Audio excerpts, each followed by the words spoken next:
So, Jos, thank you so much for coming on the podcast. I'm really excited to get the chance to talk to you. You're welcome. And we were just talking about before I started recording that I met some of your colleagues in the Houghton team a few years ago and interviewed them in the garden. We had cups of tea, kind of true Buurtzorg Mm. style. And so it's really fun to now get the chance to talk to you as kind of founder and CEO and the person who started it all. So, yeah, thank you for being here. You're welcome.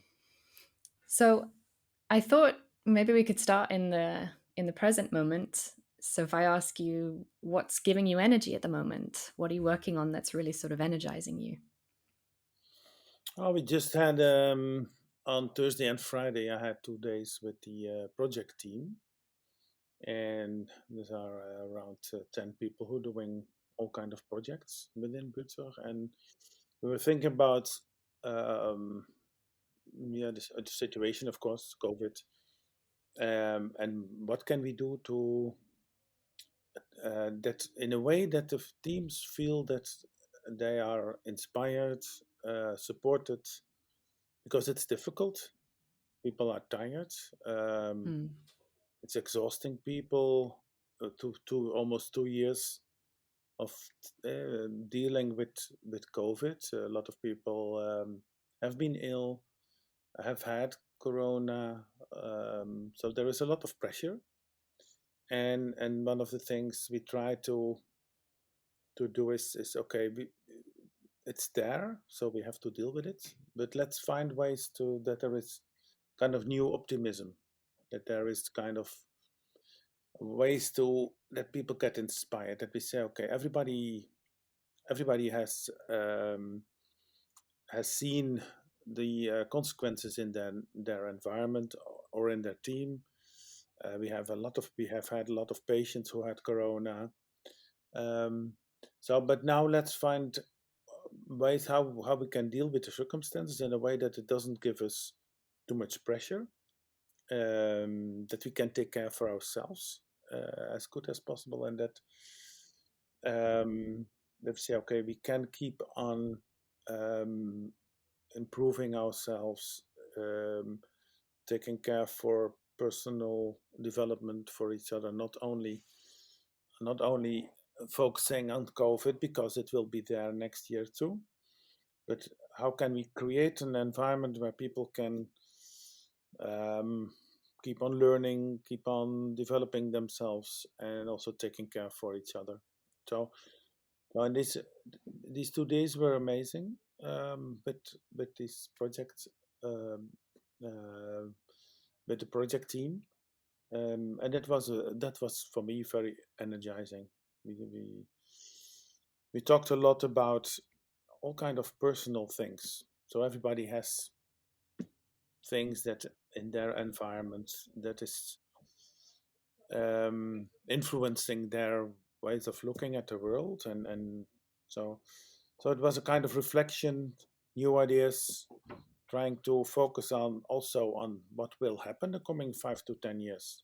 How do we see the world, and how can we with what we want to achieve, how can we focus on the patient care on one side, but also care for ourselves on the other side, and also deal with the system sides, because it's always complicated. We are in a very complicated environment at the moment where the ministry and the care authority are making plans which are not really based on a vision and on content. Hmm. So it's really a system thing, which can also create a lot of bureaucracy again. But it feels like we are a collective, and that feels very good. That we Hmm. are aligned, that we like each other. Even said I think we love each other. We just people around us, all everybody's very caring for each other, and so that feels good. And now it's good to see how we have 950 teams all over the country. How can we communicate in a way that the teams, the nurses feel that they are supported, that they get new inspiration. So connected, staying connected with everybody.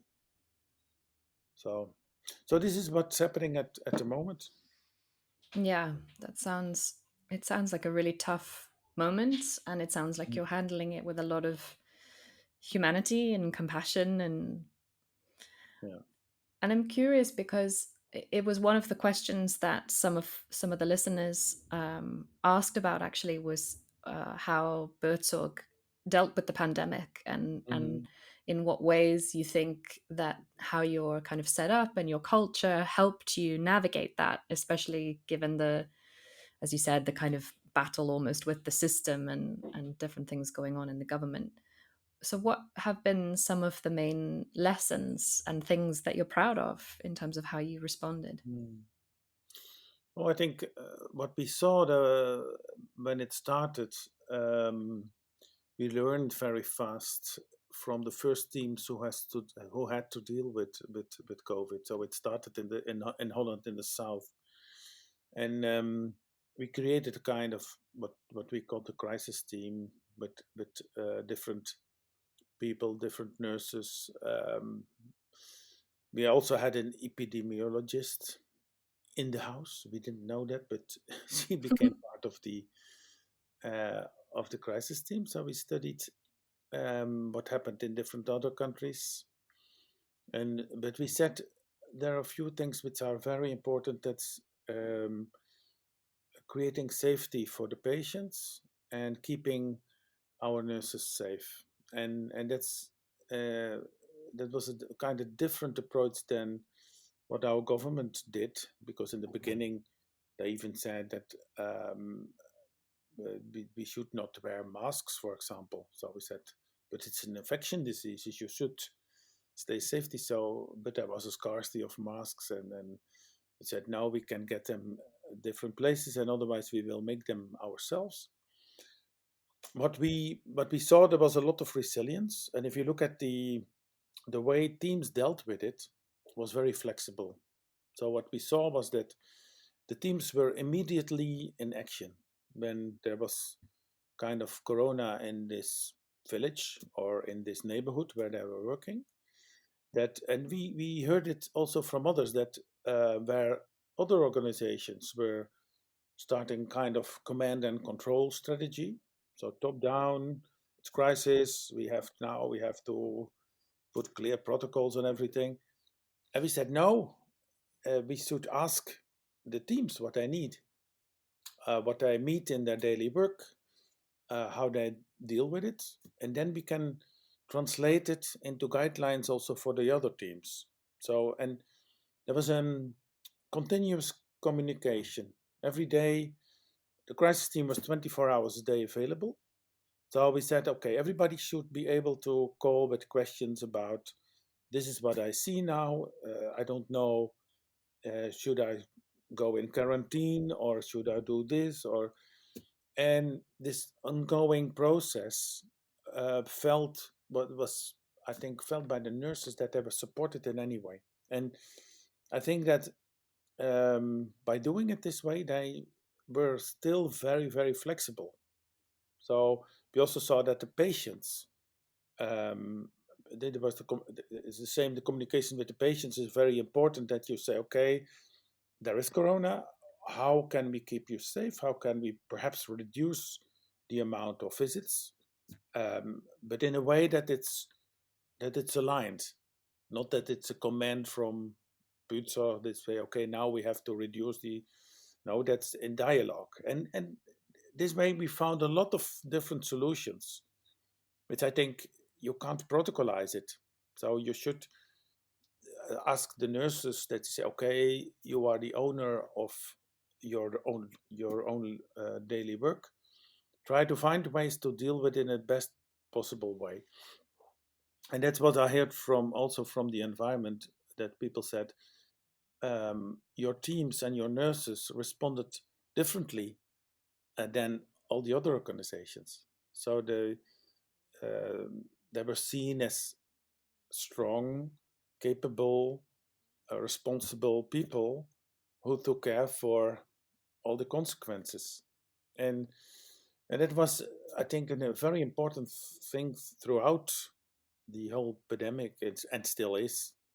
So, um, I see that for example, the sickness rate now in some organization is, it's also higher in Buurtzorg, but with some other organization it's exploding almost. The it's 12, 13, 14%. That in Buurtzorg now it's 8%, which is also higher than normal. But I think we are very happy that it's okay. This responsibility, it's a collective responsibility. Let's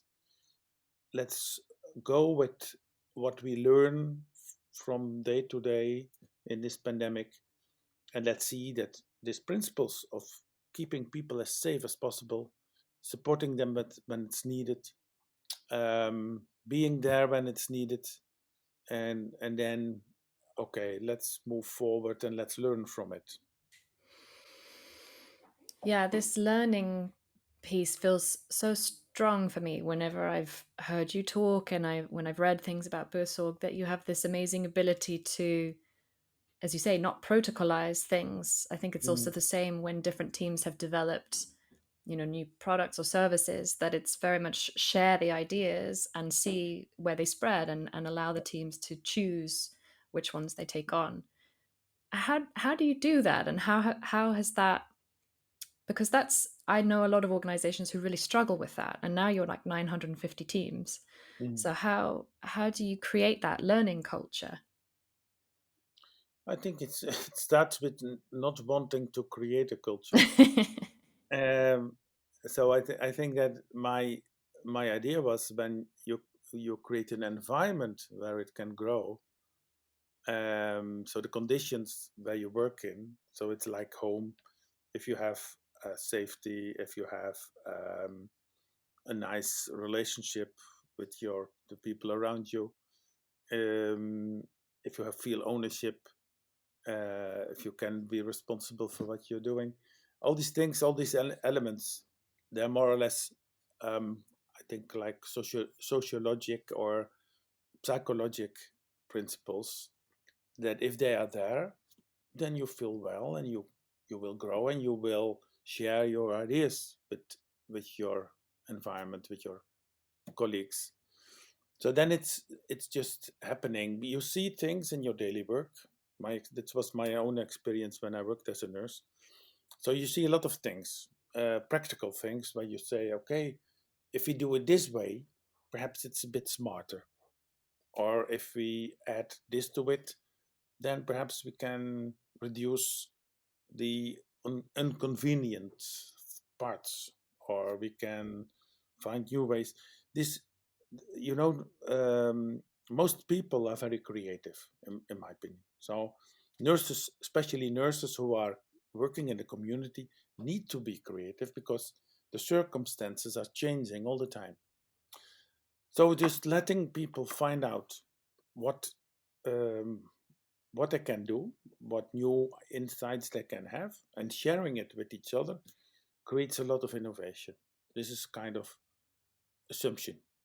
So I've been director innovations in my former job, and then my board asked me, "Oh, Jos, we want to have these kind of innovations."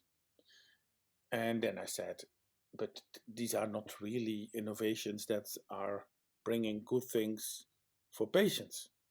No, but we have to show that we are an innovative organization. So then, when it comes in the books or people are writing about it, so the image was more important than what was really happening.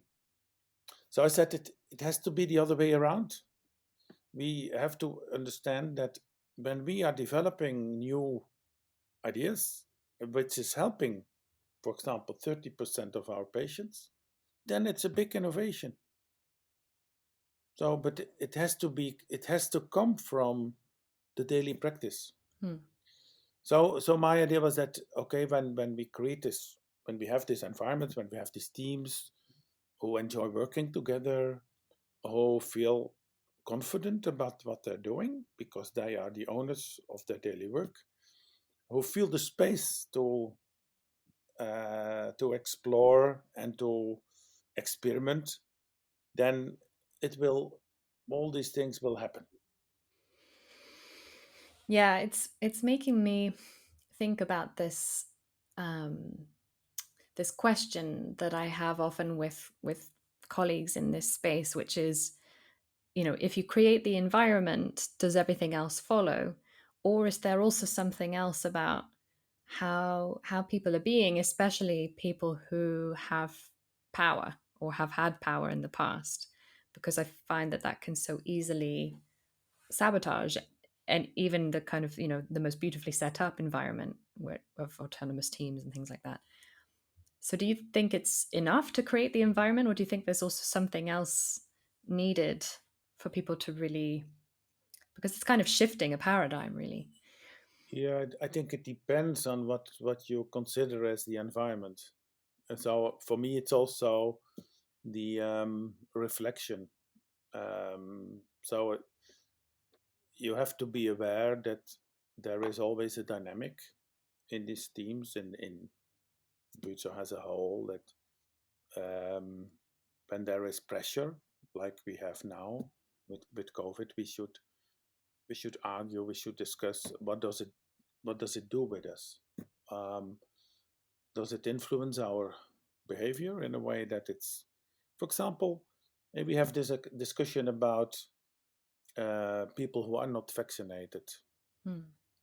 So, and then you see that in society, in many countries, you see a kind of polarization that you are against it or you are vaccinated. Uh, we don't. I don't want to have these kind of things. And then in my blogs, I write blogs. I said, let's talk about tolerance.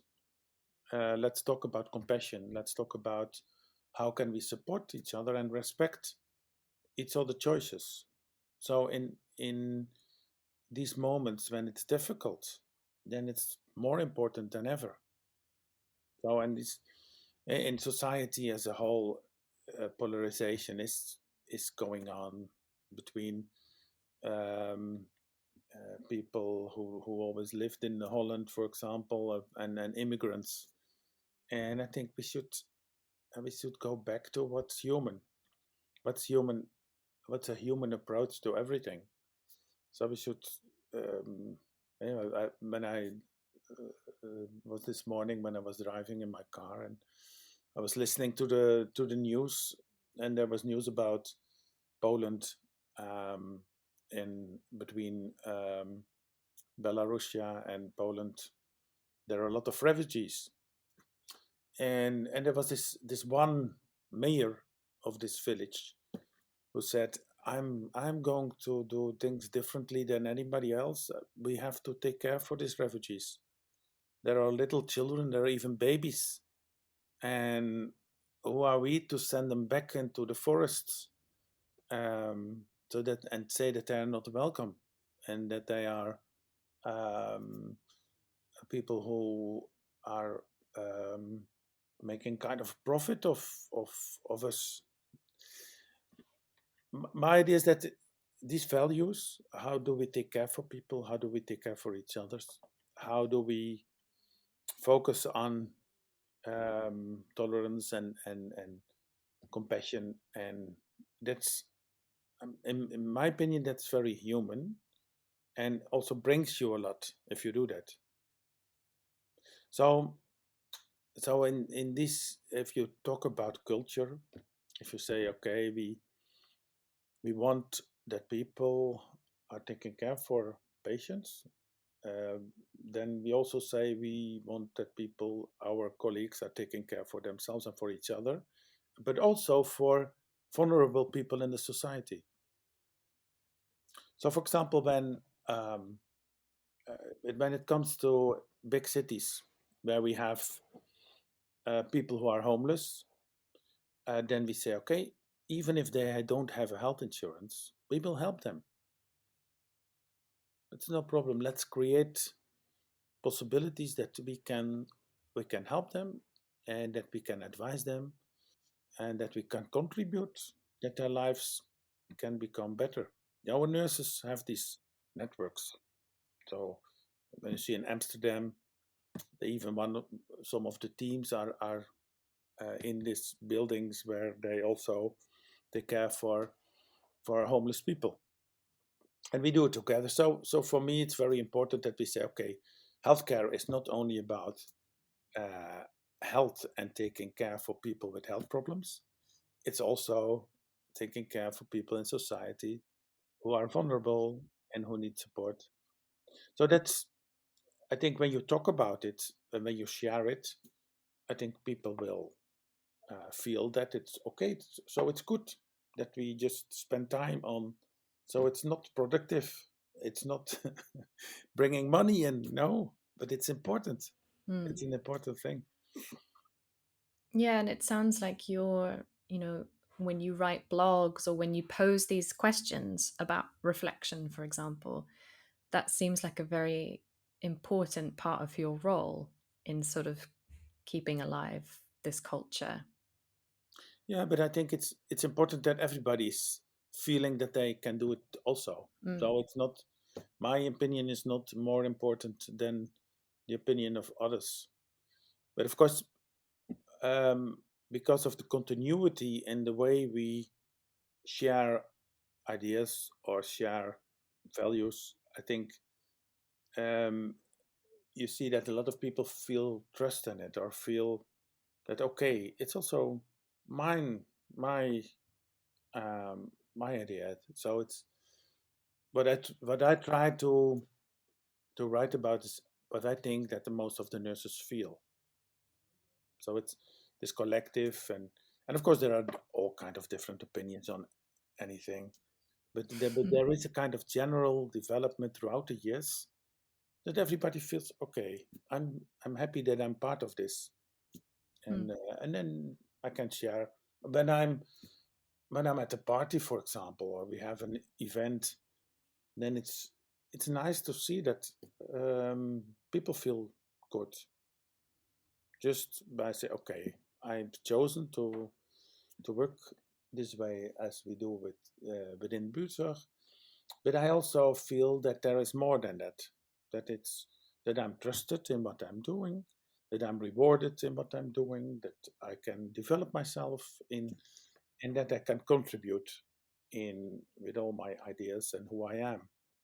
So this idea of wholeness, what Lalou wrote about, I think it's very good that he used these kind of words. They say, okay, how can you be yourself at the place where you're working? It's so important that you don't wear a mask, or you're not somebody else who's doing all kind of protocolized activities. No, it's you. You have your concerns about the people you're dealing with. You have your qualities, your skills, your education, and you're doing it the best way you can do it. But it can be different than another one. So, so these all these things, I think it's creating a continuous kind of reflecting on what you're doing, and then I think it's also very connected with the environment where you're working. So this nurses you met in Houten, they're very connected with this neighborhood. They know everything. You know, they lived there for many years. They worked there for many years. They're smart, very smart nurses, and they know what to do when this or that is happening. So if you would protocolize them or say, okay, these are the tasks you should do, it would be damaging them. And in fact, I think that a lot of organizations are creating damage for a lot of people by all the restrictions, by all the protocols, by all the top down, I call it, directions. Um, so just see what I see is that I see Buto as a kind of a living organism where Mm. everybody is organically connected. Yeah, and that very much came across when I met Marion and Sheila and Yolanda and Houghton, that they talked about the trust, and they talked Mm. about, you know, really like that it's a steep learning curve at the beginning, because it was really like they owned their own business and they had to Mm. do everything. Yeah, And they talked about their coach also as being so important, and being yeah. a real, and also, as you describe, this thing about being human and being yourself, that when they had tough times, that the coach Mm. really cared about them, and that Yeah, they could be really, you know, rely on each other and care about each other when one of them was struggling with burnout, that they would really step in. And yeah. so that very much came across to me also. Mm. I'm sort of I'm wanting to ask you these tough questions, because I think so many people are inspired by Buurtzorg, and I've had so many guests on the podcast who have created almost versions of their own, of taking inspiration from Buurtzorg.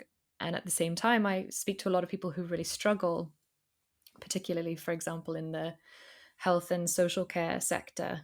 Um, Many people in the UK, for example, who are within the NHS, this kind of huge system, and really passionate and committed about changing things and making it more human, and for patients and for colleagues, but really struggling against the system. And many people say to me that, well, in Buurtzorg's case, you created something from scratch, and that has its advantages, of course. But I'm wondering what your thoughts are for people who are transforming from a sort of traditional organization, and they're trying to implement. So I talk to a lot of organizations in that sector who are creating autonomous teams. They're, bringing in coaches to support them, but they come across challenges like, for example, managers feeling really threatened by it and saying, "Oh, so now I'm no longer a manager, I'm a coach," or does that mean that I'm not valued anymore? Or is that because you want to pay me less? And people at the other end of the spectrum feel sort of scared to step in, and are so used to having the structure of a manager telling them what to do, or appraisals or whatever, that it also feels quite challenging and intimidating. So you hear leaders saying, we've created a self-managing system. Why is no one stepping in? So there are all sorts of sort of pain points for organizations that are transforming. And I imagine you've talked to many people in these organizations yourself as well. So Mhm. what are your thoughts, and what have you learned in trying to support these people? Yeah, what you just said about when leaders say we created a self-organized organization or something like that, and people are not stepping in, then you can ask yourself, um, what was the starting point? So, because I think if you're not if you're not creating alignment and commitment from the start with everybody, it will not succeed. So you can't. An organization is not a thing. It's the people who are in it. And of course, I think I think the starting point, in my opinion, should be how is it influencing the daily work of a lot of people, and how is it influencing the services or the products they're making or the services they're delivering. And it's not only in healthcare; it's in other also in other industries. What's your service? What's your product? Um, how is it made by people, and what do they think about that process of making it or delivering it?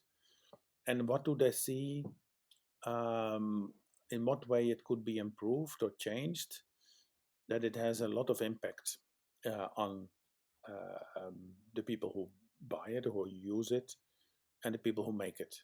So that process, you can say the primary process, and what is the difference between delivering activities by the minute or creating solutions. So, so for a lot of people in healthcare, there is a big difference. But also, you can also see it in banks. Are you selling financial products, or are you creating value for the people who are your clients? And so that's the starting point. What kind of organization do we want to be in 5 to 10 years? Um, how do we want to develop ourselves in a way that we have a strategic advantage? If you just talk about in kind of business language, then you can say, okay, we want to have an organization where the workers feel well, the products are and the services are the best we can imagine, and there is a reasonable profit. And we can, by doing this, we can survive the coming 10 to 15, 20 years. So the strategy, the vision, and the way you operate should be consistent. So it should not be something just taught by some people who said, okay, we have an idea, we structure it in another way, we make autonomous teams, and then no, it's about dialogue, it's about reflection, about how do you see your work, how do you see these different roles in an organization. And if you do that in a positive, consistent way, that it shows also, you have to show what it means also in behavior. So the leaders have to use the language which fits this. So it's not, it's, if you say it's another paradigm, because I think it is, you want to create something which is based on another paradigm, then, and that's sometimes very difficult, then the leaders have to show new behavior. So instead of telling people what the vision and the strategy is, you have to have a dialogue about it. So how do you look at the world? How do you see your daily work? Do I really understand what you're doing? And do I understand what it brings you? So, and you say this all these mechanisms of 15, 20, sometimes even longer, 30 years, are inside of all these people. So, and it's not so easy to say from one to another day, oh, it's not there anymore. No, you did the MBA education, so you have all these patterns in your head. So, and you don't know yet what the new pattern will be. So, so there is a transformation on a personal level, there is a transformation on an organizational level, and perhaps, and I think that's going on, there is a transformation on a societal level. So, and then you get all these complications throughout the process, because then it affects these management positions. How do we deal with that? But if it's built on something you want to achieve together, then people will also say, okay, how can I contribute? That should be kind of question, instead of, am I losing my position? Mm. So, and this process is not very easy. What I've seen in the organization I supported, or we supported with some colleagues, was that the organizations which were led by women um, achieved it in a better way than the organizations which were led by men. Hmm. So it's more about feeling, intuition, um, it's communication, it's continuity. So it's seeing things for a longer period, building on relationships, and it's easier in general. I think it's easier for people with feminine, and also of course there are also men with feminine elements, characteristics. So, but yeah, this process, I think, because I've met many people from different organizations, and yeah, it always starts with, how do you reflect on yourself? How do you see yourself in this process? So, and then you see there are beautiful things happening all over the world in all the kind of industries. So there are more and more examples, very successful examples, and what I see is that part of societal change is I connect the climate discussion and the energy problems and the big problems in the world today to this process. Mm. So we need to deal in a different way with our environment. We can't go on like this. We are destroying the environment by the economical view on everything. It starts with the economics. No, it starts with humans. So it starts with human behavior. It starts with how do we deal with each other? How do we take care for each other? And then, of course, how do we it in a way that it's also financially healthy? But if, in my opinion, it should be another way of priorities, looking at priorities. So if you take care for people in a good way, if people can be themselves in the working place, it will also be good for the company or the place where you're working. These are some reflections on how I see it, Mm. um, and sometimes I see that people organizations are doing a project on self-organization. They have a steering group, a project group.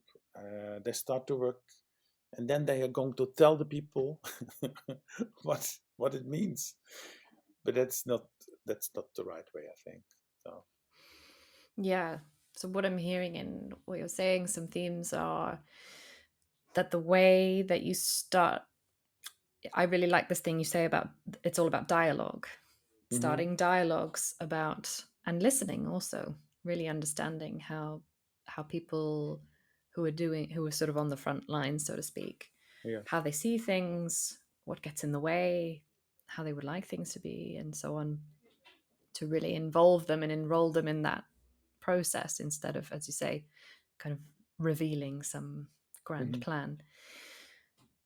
And I'm glad you said the thing about leaders, that because I can really see that it's painful for them in a lot of ways, that this paradigm up till now, these people who've done MBAs and uh, have built their career on certain characteristics are now being told, oh, the game's changing now, and now we need you to be in a completely other way. And there are advantages and great rewards in that, I think, once people are able to get there. But it's that transformation, as you say, is a big one. And I'm wondering what you've learned, or what your reflections are in terms of what helps leaders in that transformation. What helps? Yeah, I think they're very basic things. Just start talking with people instead of telling them things. It's these expectations, and that's also the difficulty. These expectations from managers and leaders in the positions they have um, are are creating a behavior that people are easily giving their opinions Mm. on everything. So because you are a manager on this position, and it's not so easy to just uh, walk to some people and say, "Oh, how do you think about this?" Because um, in some organizations, people are expecting that, not from this person. Mm. But I always said it's most effective is that you act like, and then I hope I'm right, that you act like you're at home. The way you talk with your family, you should also use that in your work. And for, and then I expect that it's positive. So the way you treat your dear ones, and you talk about all kind of things in your family, you should also, that can be helpful. Another thing is that you ask for coaching. So it's sometimes, you know, we also have our blind spots. Mm. Sometimes we don't know. I, People say, I believe I'm not easily angry, almost never. But then people say to me, but when you're silent, when you're not saying anything, you have a certain expression, and then people believe that there is something behind it. So you have to sometimes to communicate how you feel. Oh, that's okay. Just let me know when when this is happening, because I don't want. I for example, I've had depressions. Sometimes I have moods that are not very nice, and um, I'm just working, but then of course my um, the things I'm saying will have another effect than when I'm laughing and enjoying. And but it's good to know this uh, from yourself, and then think about how can it influence the communication I'm having. So I'm also a bit, if I'm talking a lot with health insurers, with the ministry, and then sometimes I think, okay, do I have the good, the right feeling? Do I feel what's really happening? So, so these things, but you can learn to reflect on yourself. But I always advise people not to go in a kind of how you call that, a peer group, because then you all have the same language and you all are are supporting the wrong the wrong things. So talk with people who you're feeling less comfortable with. Mm. So that's so. For example, I think if you have a kind of managerial role or a leader role, I think talking with nurses would be very healthy. Mm.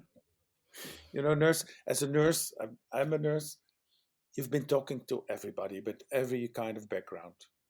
So you have to attune to everybody. So in general, if there is not a hierarchical position, then nurses will tell you what they see.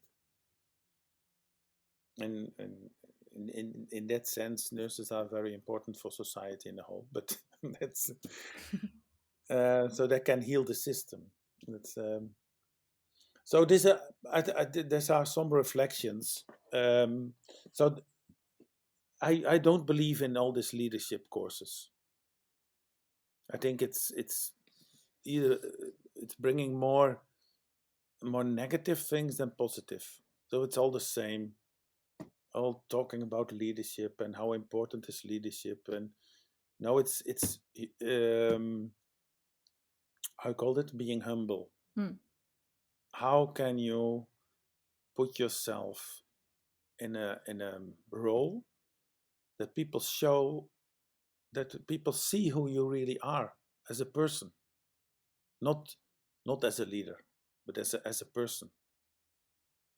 So it's too much about techniques and not too much about um, the things you should learn. I think you should unlearn a lot of things. So you should go back to, okay, what's the core of you? How can you show that you are this caring person in your family, and that you also can be this caring person in your personal life, in your work? I think a lot of people will appreciate if you show your feelings. But all these patterns, all these the things you've learned, and all this, and the way you had to deal with all those dilemmas in your daily work, have put a focus on your more or less, how you call it, hard um, characteristics. So if you say the soft side of you, the soft side of people, I believe that the soft side of people of who have been managers and leaders for a long time has been underdeveloped. Mm. So, for example, just showing your emotions, crying when you should cry, um, talking about your your doubts, your fears, these kind of things. No, you have to be, as a leader, strong leaders, confident. about every people. You can't be confident about everything. There's a lot of fear in Mm. all these things. You have to, so just say it's there. So how can we deal with it? Building trust. You can only build trust when you talk about the basic things. So then people can see what trust means for you. So it's not a program, but it's I think it's just different elements. So Mm. being aware what the transformation is about, dialogue, as you said, is a very important thing. Reflection, understanding how your personality developed in time, and trying to find out how you can make it work in a new paradigm. It's all part of a process you're going through. But it's a lot of fun too. Because you can be yourself too in this process. So you don't have to behave like. So the first thing I would advise is take out your suit and your tie and wear something different. And like when you feel comfortable when you come home, and then your wife or your husband says, shall I bought you some new sweater and with funny colors. Perhaps you should wear it at your work. It's all just thoughts.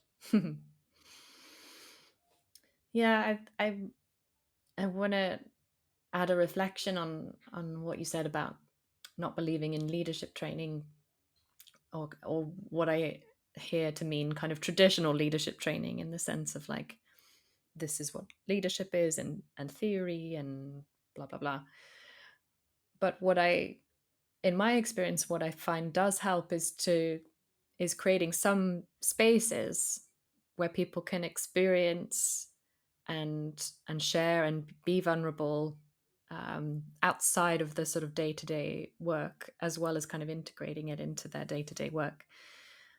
Because, as you said, I see that a lot of people have blind spots of not being aware of, you know, when I'm biased, of course, because I lead trainings, and I'm not saying that trainings are the only answer. I think it's different things for different people, but I see that there's a value in helping people to see, because a lot of it is coaching, helping people to see when, like the feedback that you got about, sometimes when you become a bit silent, I wonder this or that, or so that you can get help with your awareness and perhaps practice things, tough conversations, or vulnerable conversations, things that you don't normally do in a safe space where you can get feedback and input and coaching and support. I do find that that's really valuable for people, especially in organizations maybe slightly different to Buurtzorg, where there's lots of like cross-functional teams and complexity, and a mix of managers, and um, that it's, I think, where in an organization where there's very competent nurses, they're really kind of driving most of the organization, supported by coaches in a support services team and so on. It's perhaps less needed because they know what they're doing, and you just need to get out of the way and support them. But it seems to me like in other organizations where, as I said, there are lots of different cross-functional teams and lots of other layers of complexity, that it's even more challenging, and you need to have even stronger levels of kind of communication skills, building trust, listening, being able to really have those dialogues, that's perhaps not going to happen by just sort of asking people to reflect more, or try this, because they have no concept of what that is, they haven't done it before. Mm. Yeah, but I'm very practical. Um, so I said there are some things you can do in general, but at the same time you have to build something which is based on very practical things. Mm. So the daily routines, for example, So what I did before I started with Buurtzorg, I wrote a lot about my expectations in how it can work in a team and what these principles and routines were, in my opinion, which could lead to the results we have. So, so that was so the design more or less of of the new world. Mm. So you have the old world, and I think you have to think about the design of the new thing, the routines. What kind of routines? What kind of principles? What kind of expectations? Guidelines? Also on the back office, for example. Mm. So you have, if you say we don't have a management structure, what will be the supportive system?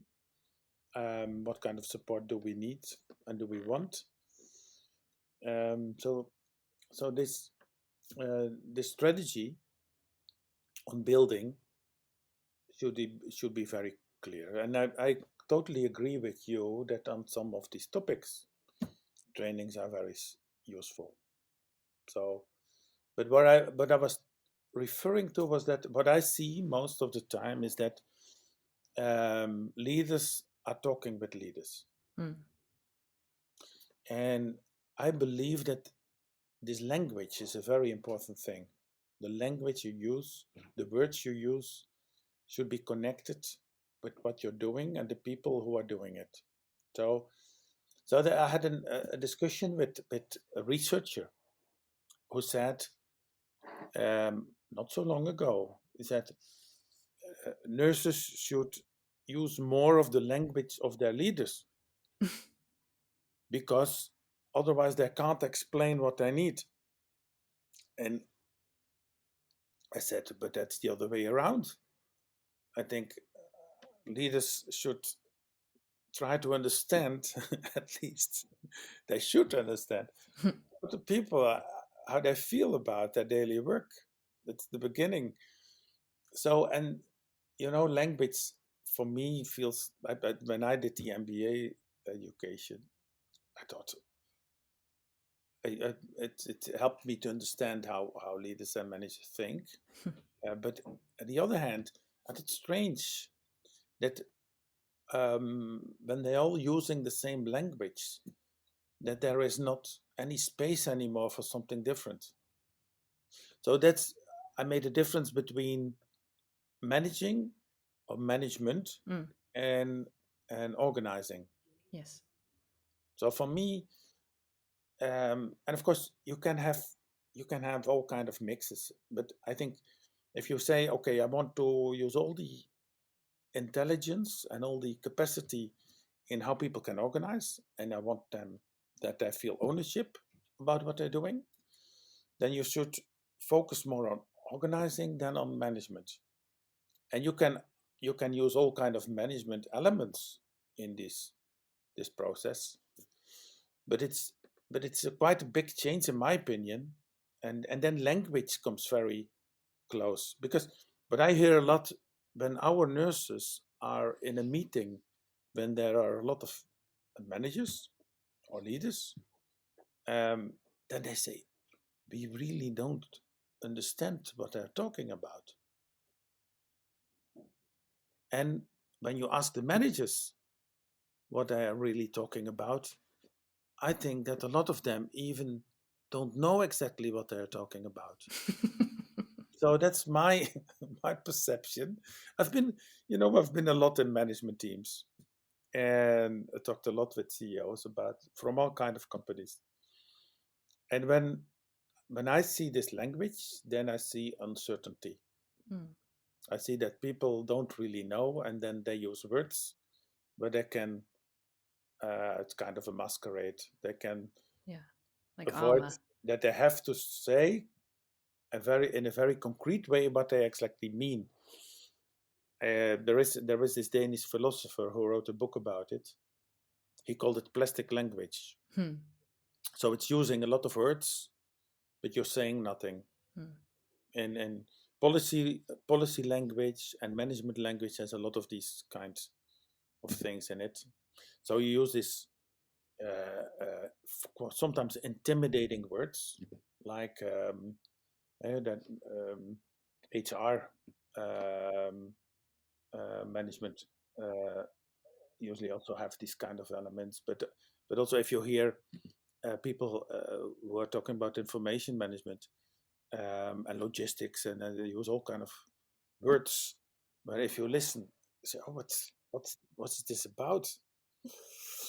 But I think it should be based on something I don't understand. It's a higher level of understanding, Hmm. and that is a misunderstanding, in my opinion. But I don't know what was the question, Lisa. Well, we were reflecting on training and Oh, yeah, training. when it can be good and when it's not so helpful. Yeah, but in general, I think. But don't you think? I believe that if the starting point is you, and you say, okay, I want to learn Hmm. these skills, I want to understand these of that that the results are much better than when there is a kind of a standard program Hmm. on a certain theme. So I'm working a lot with Shada Nandram, and Shada is professor and wrote a wonderful book about Buurtzorg. It's called Organizational Innovation by Integrating Simplification. Hmm. She developed the integrating simplification theory. Hmm. So simplifying processes is more important than creating complexity. Hmm. Um, but we talked a lot about integrating different kinds of intelligence. So, so integrative intelligence. So we're doing research on that. So if you have different reflections from different perspectives together, it creates new insights. And one of my observations is that if you look at management trainings and also this leadership trainings from a management perspective, create a kind of a monoculture. So it's all using the same patterns, using the same words all over the world. So it feels comfortable because you think I understand this world. So so that's the but that's too easy. You have to go through worlds you don't understand. Hmm. So this reflection from different people around you, I think is very important that you understand. Okay, it's not my language, my behavior, my the way I do things has a certain impact on my environment, and I have to understand this before I can do it in a different way. But that's my view, and there are many other views. Hmm. I'm sad to say that we're starting to wrap up now because I know you have many other things to go on to. But is there anything else that you would really like to share with listeners, people who are exploring new ways of working, more human ways of working themselves? Yeah, I think I think it's important to connect the ideas with a very practical design, where you say, okay, this is what we are going to do. This is the way we are doing it, and that you can say creating conditions, and this is what we want to get out of it. So what I see is that I see sometimes people who are very eager to start something, but they don't have a good business model. So and that's also what I see sometimes at Buurtzorg that they say, okay, this working in teams and taking care of people, wonderful. We also want to do it, but you need and I have these discussions a lot in the UK within the NHS. Mm. You need to have a clear business model. So and it's very simple. What if you work this way? What's the financial structure? What money is coming in and what's going out? As simple like that. And there you need to have a model. And if this model, you, I always use different scenarios. So I said I have a good when it's working good, or how you call that? medium, and when it's not going well. Thinking in scenarios, thinking in the design, and being flexible, agile in the process you are working. So these elements, but don't think it will happen just by accident. You have to think through these things, what it asks, and then I think just do it. That's another thing. I see another thing is that people keep on talking about it for a long time, and there are not there should be more people who are acting, just doing, starting. And sometimes you fail, and sometimes it goes well. But when it's built on a good idea and a good design, and you have the skills to deal with all these different elements, things will work out. So, and even with my sometimes depressive moods, we built something beautiful together with all these wonderful nurses. And three of them you met in Houten, and they are the examples. Like they are all like that, wonderful people, and it's a privilege to work with so many great people. Thank you.